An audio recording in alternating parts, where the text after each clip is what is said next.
Did you know that up to 80% of the job openings are never advertised online? Imagine accessing a pool of opportunities most people don't even know exist. Hi, I'm Gautam Telugu. Welcome to Great Tales, and today I'm going to reveal a secret that could change the way you approach your job search forever. We're diving into the hidden job market where those exclusive job opportunities that never make it to the job boards. By end of the video, you will have the tools to uncover those hidden gems and land your dream job. So let's get started. So what exactly is a hidden job market? So essentially, it's all those jobs which are not posted publicly. Companies may avoid these because of cost reasons, and they wanted to fill these positions quickly through referrals, or simply they are already having that strong pipeline of candidates in mind that they would like to proceed with.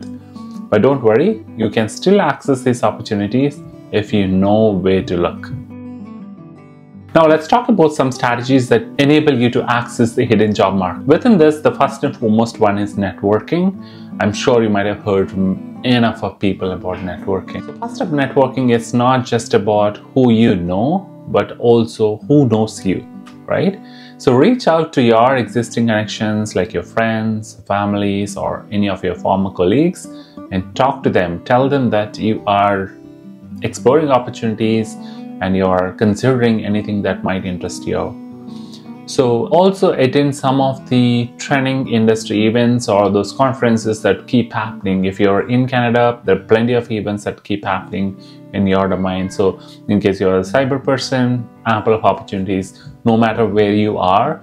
Whether you're in your small province or your large province, there are ample of opportunities for you to go and attend those conferences. So everything is posted online. You would have a ton of such things that you get to see every day on LinkedIn or any other social platforms for that matter, right? So attend those, build those connections, or especially in case time doesn't permit for you because of your current work reasons. And there are also online networking events that often happen on LinkedIn. So in case you're following up a person who is working in that domain, so probably that organization may be conducting those or join those groups. I'm sure you will get to know some way or the other about those events that happen offline or even online. So remember, these connections are like your gold mines, where those are the ones who's going to get those opportunities which are hidden into those organizations. Here's the tip. When connecting with someone on LinkedIn, always personalize your message. Don't go by that AI prompts, which typically makes it so obvious that it's not who you have written, right? So ensure that you're customizing and put your heart and soul into it, and the other person should want to meet you for sure. Yeah, that's our goal, right? And the second one is informational interviews. Sometimes this sounds to be a little tricky. You're just trying to, some recruiters do a passive search where they try to connect with the candidates to build that relationship. I think this is a reverse game of it, where you try to touch base with those recruiters and build those connections. Here, you're not telling them that you're looking for a job, but the conversation is not necessarily targeted around job opportunities. It is only focusing on relationship building. So that's what recruiters do for passive candidates, and you could do the same as well. So here in this instance, so prepare some thoughtful questions, listen actively, and show that you're genuinely interested in the conversation. Let it not make it too obvious that it's more of a formality kind of thing. Don't make it the conversation like that. Keep it as honest as possible, right? Who knows? That conversation might lead you to a job opportunity or referral down the line. So try your luck. And the next one is social media. You all know by now how powerful is social media. So it's just not for staying connected with your friends and colleagues. It's a powerful tool for your job search as well, right? So make sure your LinkedIn profile is up to date and highlights all your key achievements, and try to post some related content in your industry. Try commenting on someone else's post. Join those relevant groups which might probably give you those insights about what's happening, or in case of networking events or anything of that sort. social media is going to be your friend for sure, and right, and this increases your visibility in one way and also can attract potential employers, right? The more visibility that you gain, more opportunities walk up your way. And the last one, a lot of people do not really focus on, or they don't really care about it and ignore it: alumni networks. You might have graduated from so-and-so university or so-and-so college. So every college or university builds a very strong alumni network. They try to connect it with those people. Those networks are for you to leverage and use for your best, right? So those connections can incredibly bring their value to you. So reach out to your school, find out how they could help you in probably connecting with those folks who might be working in your industry. And this alumni teams in all of these colleges and universities would thoroughly keep updating their database of their fellow students, whoever graduated and all of it. They do this for their metrics and analysis. I'm sure you could leverage their information in that way, right? So they'd be more than willing to offer you that help and advice. So make those connections, make those introductions, and ultimately that will point you to a direction of getting a job opportunity in some way or the other. So you might think, does this all hold true?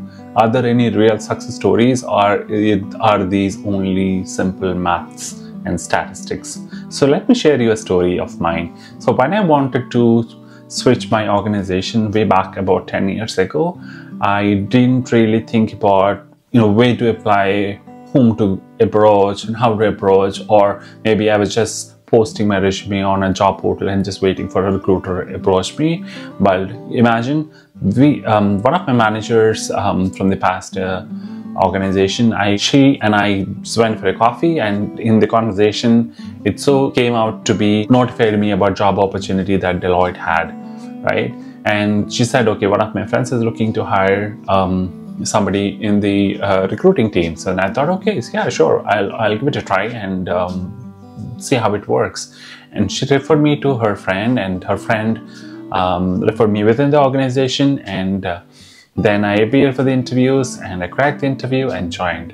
And imagine, I worked in that organization for more than a decade, right? So that's a kind of power the networking and the referral has. So you never know how that opportunity would come. If I were to wait for the recruiter to call me, it would have been too late for me, right? Or I would never have got that opportunity, or I missed that bus to join that wonderful organization. So not just my story, but there are a lot of people who gain that. So as a recruiter, as a HR professional myself, so that was one of the kind of a bread and butter for us, to have more referrals walk into our organization, because they bring a lot of reliability into the organization. So they recommend people who are from the peer group, who fit into the culture, who probably, and it's also a reverse strategy where the organization can give referral bonus to their current employers and also retain the current ones for a longer period of time. So in and out, everybody wins here, right? So you get a job, your friend gets your referral bonus, and organization gets two good people to be retained into the organization. It's a win-win for all three groups which are part of this. Finally, to wrap it up, some of the practical tips that I would want you to remember: consistency is everything in anything, right? So keep working, keep reaching out to people, and in case you do not receive a response from anyone, don't give it up. Send them another follow-up note. Your personal branding is so crucial. Make sure you're presenting yourself effectively online. So when you're commenting on someone else's post, or you're posting something, don't get into that controversial post. Keep it very formal there, so because everybody watches you, and more especially the employers, right? So that you don't want to be in the bad books at all. So by now, I'm hopeful that you might have got a roadmap to uncover the hidden job market. So remember, the best opportunities often lie just beneath the surface. So take the initiative, reach out, and start unlocking those closed doors. And if you find this useful, please support me by hitting that like button. And if you have any of your friends or colleagues who may be in the job search phase, please share this video with them, and also do subscribe by supporting me. And I would also like to hear some of your search experiences in the comments below. Thank you for watching Great Tales.